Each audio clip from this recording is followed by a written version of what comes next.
Hello everyone and welcome to the video for Module 6. We're covering Lesson Plan 6.1, which talks about Chapter 9 interest groups and Chapter 10 political parties. And you'll have to excuse me, I'm still getting over my cold, so I will be needing to have some of my tea as we go through the video because it helps my throat. So, just a couple of notes. I want you to remember that these videos are meant to be a resource for you because you can refer to them anytime. You can go back to them. You can skip forward to any concepts that you're not sure about, and you can use them to help you take notes. So last week, I actually was a little more lenient and I included a lot of the definitions and information in the outline for you, but that's not usually the way I do it. So this week's outline is more along the lines of what you should be used to. And I just want to stress to you that you should be following along. And when I talk about a definition or when I explain the concept, you need to fill in the blanks here, especially wherever you see a colon. That means there's information that's missing, but you need to be active and write that information down so that it helps you learn it. So for lesson plan 6.1 for our class this week, you'll remember that you're going to start off with your debate from chapter 8. So that's at the beginning of your lesson plan. And then we get into chapter 9 talking about interest groups. So we will start with a video just to kind of give you a little bit of an overview of interest groups. And then we'll get into talking about some of the definitions and key concepts. So what is an interest group? An interest group is an organization of people who come together based on a shared interest. So that interest could be basically anything. So it's a pretty easy definition to remember. The purpose of an interest group is very important. The purpose of the group, regardless of the interest, is to influence public policy. So the group isn't just coming together to talk or because they like each other or because they like their topic. They're coming together to influence policy around the issue that they care about. So one thing to keep in mind is this idea of the free rider barrier to group membership. Any interest group is going to hope to attract members to draw people in to support the group. The idea of the free rider barrier is that individuals don't have much incentive or reason to join or give to an interest group if everybody gets the benefits, whether you're a member or not. So if you can imagine being a free rider, just kind of going along and trying to get the benefits without doing any of the work, this applies to interest groups because they have to kind of be strategic to think about what kind of benefits do we want to provide, but what can we do to really make people want to join our group, and then to respond, if we need them to write letters or if we need them to show up to a protest, what kind of benefits can we give so that the people who say, yes, I have this interest, they're actually willing to show up and support the group. So they want to overcome the free rider barrier to group membership. So some of the incentives that interest groups come up with: material incentives. Those have to do with anything that you can kind of put your hands on, you can see or touch or taste. So a lot of times it has to do with discounts or some kind of some providing their members with something that has like a monetary value. So whether it's like discounts for car rentals, discounts for hotel reservations, free classes that only members can take. Those are material benefits that members can say, okay, if I join this group, I'll get this benefit, and I could attach someone that I could say, this benefit could be worth like $1,000, but I'm getting it because I'm a member of the group. So that's a material benefit. A solidary benefit is more of a social benefit that comes because people in the group get to associate with one another and they like associating with others. They call them like-minded individuals, people who have the same ideas, the same interests, care about this, whatever the topic is. So they get solidary benefits because they want to be around other people who care about the same thing. And then the third kind of incentive is a purposive or expressive benefit, and that really is a feeling of reward that an individual can get because they are working for a cause that they're passionate about. So an interest group can try to provide one or all of these kinds of incentives to get individuals to join and participate: material, solidary, or purposive. And they can use these in their recruitment materials to help people get excited about joining the group.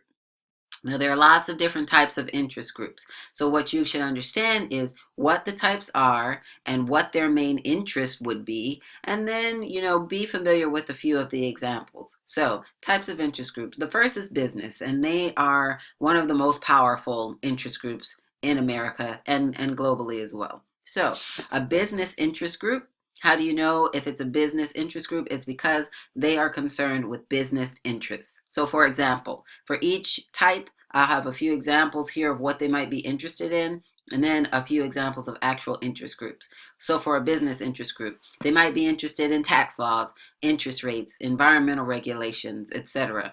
Anything that has to do with a business's interests. So they will recruit businesses to join the group, and then they try to represent. They try to find out what is it that these business owners care about, and then they try to interact with elected officials to address the issues that their members care about. So a few examples is the U.S. Chamber of Commerce, that's a business interest group, National Association of Manufacturers, another business interest group, and so on. Now, next type of interest group is labor. Labor interest groups are interested with policies that try to improve the quality of life for working people and their families. So policies that try to improve the quality of life. And remember, all of these groups, their purpose is to impact public policy. So for labor, they want to focus on policies that improve the quality of life for working people. That's what you should write in this blank.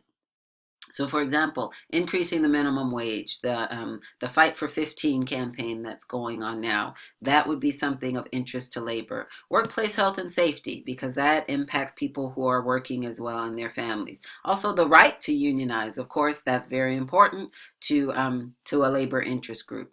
Now, important to note that right to work laws can sometimes create an obstacle for labor interest groups.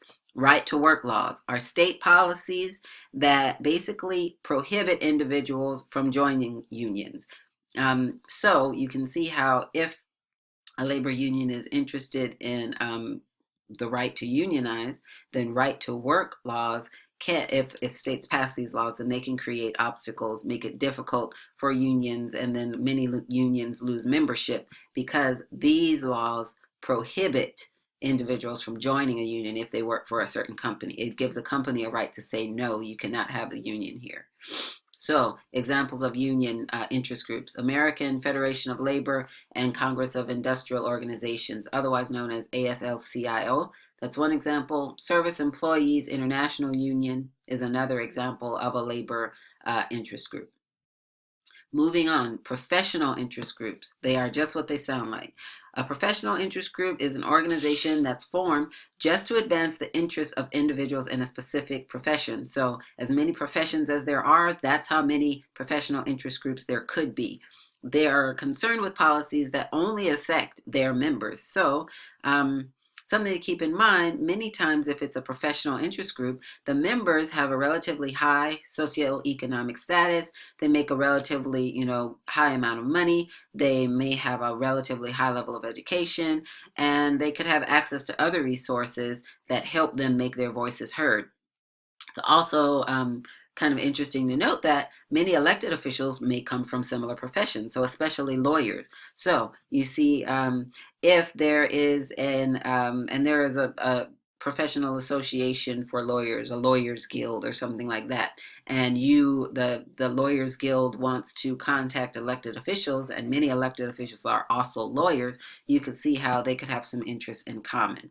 So an example of a professional interest group includes the American Medical Association, AMA, that's really huge, and some of the policies they might be interested in, right? They want limits on the amount of money that can be awarded in medical malpractice suits. So like I said, there are as many professional interest groups as there are professions, and so depending on the profession, they're going to be concerned with different kinds of policies. Other associations include the International Federation of Library Associations, American Association of University Professors, and the list goes on and on and on. All right, moving on to agricultural interest groups. So these groups, as you could imagine, are interested in anything that has to do with agriculture or farming, farm-related issues. So, for example, they might be focused on guaranteed government loans for farmers.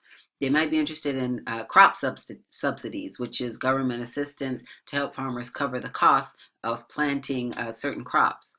They could be interested in the promotion of farm exports, different policies that they might care about. Examples of agricultural interest groups include the National Milk Producers Federation, the National Cattlemen's Beef Association, right? So you get the picture. These are types of agricultural interest groups. Next, we have racial and ethnic minority rights groups. And these groups are interested in promoting the interests of specific racial and ethnic minority groups. So they might, in terms of policies they care about, they might be focused on enforcement of laws against discrimination. They want to make sure that those laws that are on the books that are supposed to prevent discrimination are actually followed. They might be focused on electing minorities to public office. They could also be focused on enforcing the Voting Rights Act. And some examples of racial and ethnic minority rights groups include the Indigenous Peoples Council, the Minority Rights Group International, and there are several others here. Moving on to religious interest groups. So, religious interest groups are focused on policies that are related to religious beliefs. Policies related to religious beliefs. And I have a couple of examples here. So, if you were focused on conservative or right-leaning religious groups, they might be focused on abortion policies, on same-sex marriage, on prayer in school. If you wanted to look at left-leaning or more liberal religious groups, they might be, some of the policies they care about might include opposition of wars in Iraq and Afghanistan, support for immigration reform, environmental protection. Those are a few examples. And then here are a few examples of specific religious interest groups. Moving on to citizen advocacy and cause groups. So this is one category, but there are actually three different kinds of groups here. So first, citizens groups. They call themselves that because they are organizations that support policies that they believe will benefit all citizens. So they're looking at policies that they say, are kind of broad and they will benefit everyone, all citizens. So a few examples are Common Cause, and they focus specifically on campaign finance reform, but you could see how all citizens would benefit from that. The American Civil Liberties Union, they focus on protecting civil liberties. So again, you could see how all citizens would benefit. Advocacy groups. Advocacy is about protecting the rights of those who, for whatever reason, have a difficult time protecting those rights themselves, protecting their rights on their own. So these organizations work on behalf of people who are unable to represent their own interests. So for advocacy groups, for example, you might have the Children's Defense Fund, and they would promote the welfare of children. You also have the Coalition for the Homeless, and they are focusing on the rights of homeless individuals, etc. Finally, you have cause groups. So they are groups, organizations whose members are really focused on one single issue or a small group of issues that are interrelated. That is a cause group. Example would be Friends of the Earth. They're focused specifically on the environment. Or NARAL, or NARAL / Pro-Choice America. They're focused specifically on abortion rights. Or the National Rifle Association. They focus specifically on gun rights. So it's important to understand what each type of interest group, how they are defined, and the types of issues that they would focus on. So now that you have a little bit more background about the types of interest groups, let's talk a bit about their tactics. What do they do? How do they preserve their interests? So the first tactic that we're going to talk about is called electioneering. This is a process by which an organization, an interest group, tries to affect the election outcome, either by endorsing someone that they support or targeting someone that they're against. So they are trying to influence election outcomes, either by endorsing someone or also by making a donation, financial support. So through the process of electioneering, an interest group can target enemies or endorse their friends. And part of electioneering is the friendly incumbent rule. And this rule simply states that interest groups are more likely to support an incumbent who is somewhat knowledgeable and supportive of the issue than a newcomer who is very knowledgeable and supportive of an issue. So we'll talk a little bit about why that is, but keep that in mind because it's a key concept and it supports or it helps you understand what election or what interest groups are thinking, what their strategy is when they engage in electioneering. Second tactic is lobbying. So, you all have heard of lobbyists before. This is a process where a representative of an interest group tries to influence a public official on a policy issue. So, when these representatives engage in lobbying, some factors help the lobbyist be more successful than others. So, the most successful efforts do a few things. They give accurate and relevant information when they're contacting the official. They are supported by campaign contributions. So, in addition to talking to the elected official, there's some kind of campaign contribution being made. But also the lobbying aligns with the views of the people in the representative's district, their constituents. And those people are also putting pressure on the official to vote a certain way. So when lobbying aligns with what's going on in the representative's district, that helps to make the lobbying effort even more successful. So another tactic that's used by interest groups is making a campaign contribution. And the definition of a campaign contribution is simply a voluntary monetary gift that's made to a political party or a public official. Next is a grassroots campaign. This is a very important tactic for interest groups, and it involves an organized effort to appeal to and mobilize the public to support a political issue.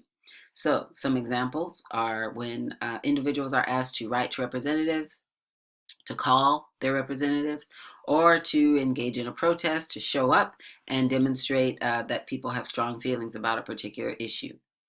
A fifth tactic that interest groups use is the creation or support of political action committees. So political action committees are organizations that raise money privately to influence elections or legislation. Next is litigation. So litigation is when an organization decides to file a lawsuit and they try to influence the public policy process in that way. So, for example, you have had pro-life groups that have filed a suit in court to limit abortions in that particular state.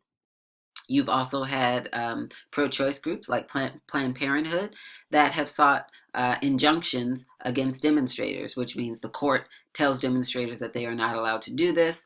They've gone to court to seek injunctions to keep demonstrators from blocking access to the areas where abortions are performed. So these are just a couple of examples of litigation. So these are all tactics. All six of these represent tactics that interest groups use to do what? To fulfill their purpose. And you should remember what that purpose is. All right. So I'm going to move on. I'm going to create video 6.2, and we will talk about Chapter 10, Political Parties.